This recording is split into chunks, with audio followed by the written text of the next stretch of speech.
Too often business owners today are focusing on the little things in business. They're ordering supplies, dealing with employees, and dealing with customers, when what we should be focusing on is the most important thing, cash flow. I've grown over 10 businesses from the ground up.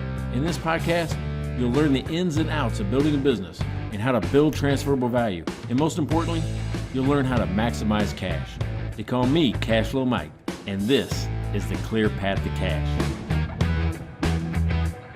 Hey, it's Cash Flow Mike, and welcome to the Clear Path to Cash podcast. And I am joined by Lorrie Rarey of Innovative Accounting and Tax Solutions. Now, I've known Lorrie for a few years now, and we met when I was an executive for a financial software company up in Seattle. We used to build software for small businesses, bankers, and accountants, all focused on helping a small business owner understand what's happening in their financial situation. And at the time, Lorrie, you were looking for a way to really connect with your small business clients. And I thought it'd be nice to just kind of check in and see how that's going, because you were building an advisory services, kind of adding it to what you already had in place. So, hey, welcome to the show, Lorrie Rarey. Well, thank you. I appreciate being on the show. So basically what we've done is we expanded our accounting department. And in that, we get a little closer to the clients. We have more opportunity to discuss advisory items with them. If you only see them once a year for tax planning or tax returns, and a lot of times you only see them for a tax return, you don't get a lot of opportunity to really advise them in their business. And there's a lot of things that small business owners don't know that would really help them run their businesses. Hey, that's no lie. After building 12 companies myself, there's a whole lot of things I don't know. But I'm telling you, the reason for the topic today is just within the accounting community, and you're not alone in this. There's a real push to grow advisory services, as an offering. And it's just because of what you said, that first of all, business owners, they need this type of service, but I'm not sure that they realize it. So, I'm going to you to get that inside scoop to see what it's like for you from your side, trying to get that business owner's attention, especially that once a year tax client that you only see then. How do you turn that into a more regular engagement? But before I get to some questions for you, I want to remind all the listeners out there to go to cashflowmike.com for any of the show notes and any of the links from this episode. You can also go to YouTube and search Cashflow Mike and subscribe to the channel. When you do, don't forget to click that bell button to be notified of any of the future episodes.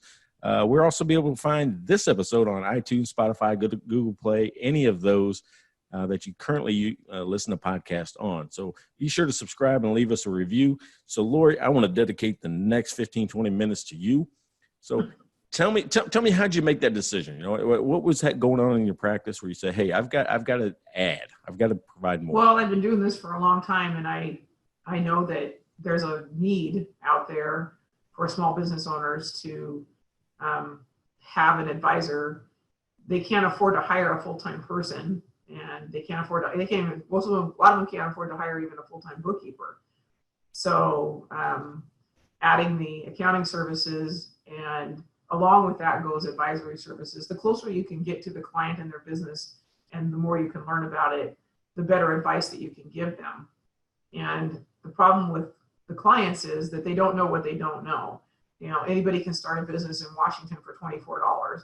There's no education that comes with that. There's no anything. And so people jump into businesses thinking that they're easy to do, and they're easy to run, and they're easy to manage, and they're going to make a lot of money. Yeah, that's right. And so, but the state, no one tells them anything. And so they walk into it with, most of them, there's a very small percentage, maybe 5%, in my experience, that actually seek out an attorney and an accountant ahead of time as they're setting up their business. Most of them go out, set up their business, start running it, and then all of a sudden realize that they don't know what they're supposed to be doing, or they get audited by the Department of Revenue, and they didn't pay any sales tax. You know what I mean? There's just things that come up that they realize that they don't know. And so, one of the things that we're working on right now is putting together a training seminar, like a 1 hour or 2 hour and doing it for free to the new business owners, the new people that start new businesses in Washington. You can get that information. And then just offering like a free 1 or 2 hours, and have us there and maybe a couple other, a banker maybe, and Yeah, sure. just so that we can kind of tell them where the pitfalls are, because they don't know what holes they're going to fall into until they're already in them. That's right. I always say that running a small business is like celebrating nobody, right? Nobody tells you what to do. Nobody tells you can do it. Nobody's going to tell you can't do it. That's right. So you've got to get that information. It's kind of like, and then when you get in trouble, it's that ignorance of the law is no excuse, right? And so you should have known, or you should have hired somebody that knew. And so let's back up just a second, all right? Because we're saying words like advisory services, and a lot of my listeners are just small business owners, and they might not know that. I know it's common language in kind of the circles that you and I have run in. But what does that mean, right? How do you explain that to me, the small business owner who doesn't understand those words? Well, advisory services are just that, where you're helping to advise the client on a lot of different things. We do things from, I have a client that's trying to get financing, so over the years, you develop a lot of contacts with a lot of different banks. And so you help them put their loan package together. Most times they don't come to us for that. They go ahead and try to do it themselves. But if they come to us, we can help them put that loan. We know what the bank wants to see, and we can help put that together. That's an advisory service, advising them on how to read their financial statements, how to understand what they mean, how to make decisions based upon cash flow and upon real-time numbers, and how to be more profitable. Those kind of things are advisory services. Sure. So you're almost like Rosetta Stone for small business. Yeah, more like small business for dummies. Yeah, there you go. Hey, but that's a real need, right? Because as a small business owner, I might be super great at what I do. Whether that's I run a tire dealership, I run a restaurant. It doesn't matter what it is that I'm doing. I'm good at my trade. Yes. But when it comes to the financial aspect, reading, interpreting your financials, and then turning that information into actions that actually help me make more money, I need your help. Right. Well, and our motto is, our business is knowing your business. It's what we do, right? Or that's good. Thank you.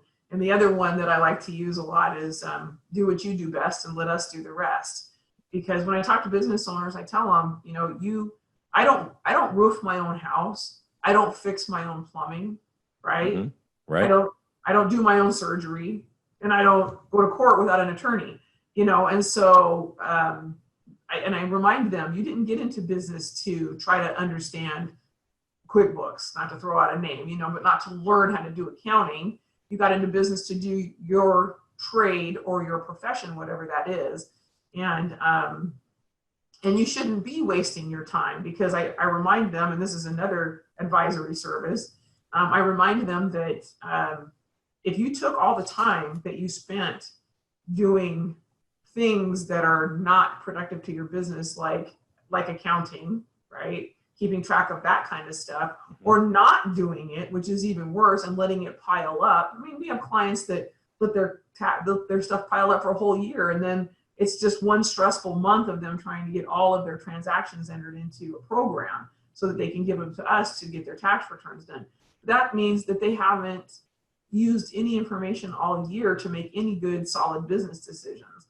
And so, getting them to understand that, because what we do, Mike, and this, is business owners look at it as, it doesn't make me money. It's just another cost, right? So we have to communicate the value of what we do to them and how we can help them with their businesses, how we can help them grow. And one of the ways, the first way, is just get that stuff off your plate. Get that stuff off your plate and go grow and go do what you do. Go get more business, go get more jobs, go do all that stuff. And you'll make more money, and then we'll help you manage it. We can tell you where you're profitable and where you're not. We can, as much as they want, we can give them, as much as they want to learn. The hard part is it's sort of like dragging them along in a lot of cases, you know? So why do you want to do this? Why do you want to go the extra mile? Well, one of the things about me and my firm is I have always believed in really good customer service, but I also want my clients to be successful because their success is ultimately mine. If they go out of business, I lose a client, right? Right. I don't want them to go out of business. And I like helping people. It's just one of the things that I like to do. And so I get satisfaction out of helping somebody learn, out of helping them grow, out of seeing them become more successful because of something that they learned from me or something that I helped them do. If I helped them get that loan that they needed to do that expansion project or whatever it is, I introduce them to the right banker or the right, there's just so many things that over the years, over the years we develop a lot of professional contacts. And so we have contacts in all these different areas, whether it be legal or banking or whatever, that we can hook our clients up with. And another thing that I try to do is I try to hook my clients up together. If I think that my clients can have some synergy with one another, I like to have like a little client get together and invite some of these clients, and then I make it all about them. And I let them, I give an introduction that is what I know about them because I've usually worked with them for years. And then I let them talk about themselves and their business, what they do. And so they're able to learn from other business owners, but also make contacts with other business owners that they didn't know were even out there. And for me, that's great because that's just helping my clients build their businesses by working together with each other. Yeah. Hey, now let me put you on the spot because when I talk to bankers and I talk to accountants in the training programs I do, I tell them, you have to be a customer of your clients as well. Are you? Yes, absolutely. If I can use a client to provide me a service, whether it be plumbing or electrical or whatever, I always use my clients. Oh, good. All right, good. Hey, thanks for listening in. I just want to remind you to go to cashflowmike.com for any of the show notes and links that we mentioned during this episode. And you can go to YouTube and you can see the video of Lorrie and I today. Just search for Cashflow Mike and subscribe to the channel. Make sure that you subscribe so you'll be notified of any future episodes. Also, go to any of your favorite listening platforms like iTunes, Spotify, Google Play, and you can find us there. Make sure you subscribe, leave me a review. I'd love that. Love to hear from you. So let me transition just a little bit, right? Because now you're working with small business owners, and I kind of get your passion. I kind of get what you're trying to do. What's it like to try to do that? Has it been an easy transition? Are people receptive? Or they just jumping on board, or you got to kind of pull teeth?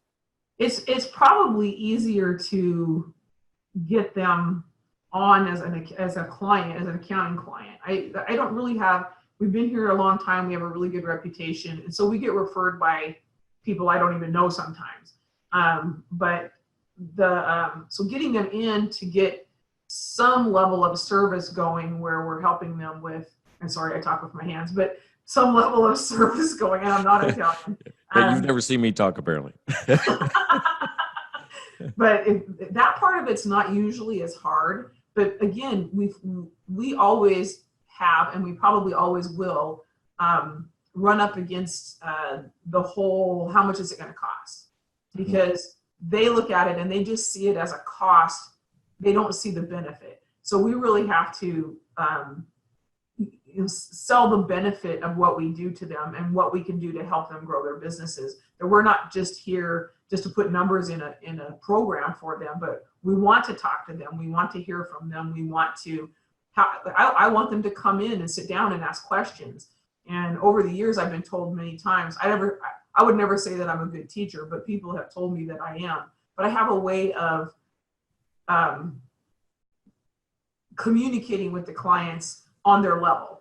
And if I'm explaining something and I can see they kind of glaze over and they're not getting it, right. I have a way of, and I'm not going to say dumbing it down, but bringing it to a level where they can understand it.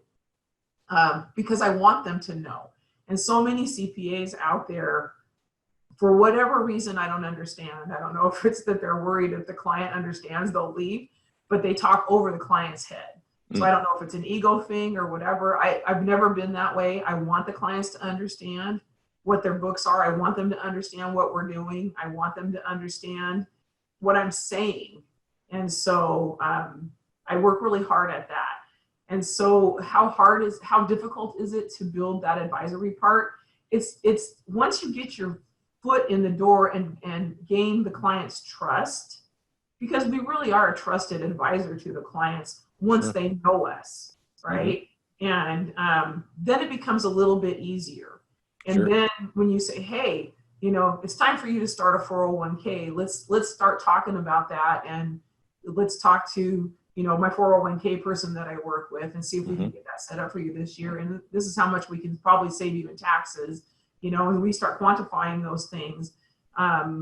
It becomes a lot easier to make that transition from just being the accountant or, doing bookkeeping or accounting or tax returns to actually going, hey, let's start thinking about this, let's start thinking about that.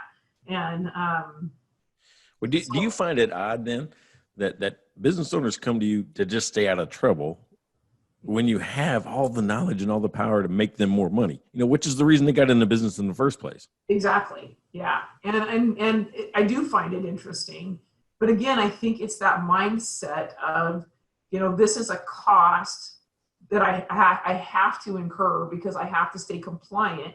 Right. But they don't see the value, which is up to us. It's up to us to train them and teach them what we do and what we can do and show them really actually do the work and bring it to them so that they can see, wow, we got this thing set up. Now I'm putting money into my retirement, my employees' retirement, and it's a deduction on my business, right? So taxes are compulsory. They're not optional. So that part of the business, people are always going to come because tax laws are constantly changing, and anybody that doesn't on tax return anymore, unless all they have is a W-2, I think is a little, it's edgy. But the other part of it, the advisory part of it, is so totally different than that. That it's optional. They don't have to talk to anybody about anything. Right. So how do you translate the cost into the benefit then? I mean, how do you make it worth my while? Well, it's hard to do. It's hard to put a number out there, and then because they don't necessarily understand, but the proof is in the pudding. And so you just, you tell them, let us do these things for you. Yes, it's going to cost you some money, and we're going to bring value to you and review it periodically, every 90 days or whatever or so. If you review it with your clients and say, how are we doing? Are you feeling like you're getting a benefit from this? Is there more that we can do for you? Are you ready to move to the next level of advisory, right? Because there's more that we can do. But the problem that we run into a lot of times is we're a working business. I'm a working business owner, so I know how this is. Most of our business owners are working business owners. They're not just, sitting on a throne somewhere telling people what to do. They, they're out there. Yeah, I'm going to look on Indeed for that job. Yeah, I want that job too. I haven't been able to find it yet, but they're out there slinging the hammers. They're out there laying the pipe. They're out there digging the trenches. They're out there doing the work, and for the most part, a lot of that is because when you're small, you start off, and then you hire employees. Well, somebody has to watch them because if you leave them alone, they won't get the job done, and for the most part. And so they have to be on site for the job, and they're not in the place where they can hire a good supervisory person that they can trust. And that's hard to find too. So I think one of the biggest challenges is to get the business owner to carve out some time out of their busy schedule, because a lot of them are working 7 days a week. They really are, and they're working long days. And so to try to get them to carve out a little bit of time to sit down with us, even to just come in and sit down, or to do this, or to get on a Zoom meeting and let's talk about what we can do, because we can sit there and pull their QuickBooks, we can pull their file up and we can go over things right here. Technology is amazing. So they don't have to come in. Clients don't have to be within driving distance. They can be anywhere. And that makes it nice. But getting them to carve out that time is difficult. And So that's a Well, big challenge. and I always tell all the participants in my training seminar, says, the biggest objection to coming and seeing me is not cost. It's always time. It And I'm like, always is time. always time. Oh my God. And if you're the type of business owner that can't step away from your business for an hour or 5 hours or a day, Yep. then something's wrong, right? There's a process or a people problem that you need to solve, because you should be able to step away and let that thing run like it's a machine. So Yeah. there's personal philosophy on that. No, but you're right. But you're right. Well, good. That's the first time I've been told I was right. It's a banner day. There you go. But the other thing is that what business owners don't understand when they get into business is, and I tell people this when they come to me, I don't pull any punches.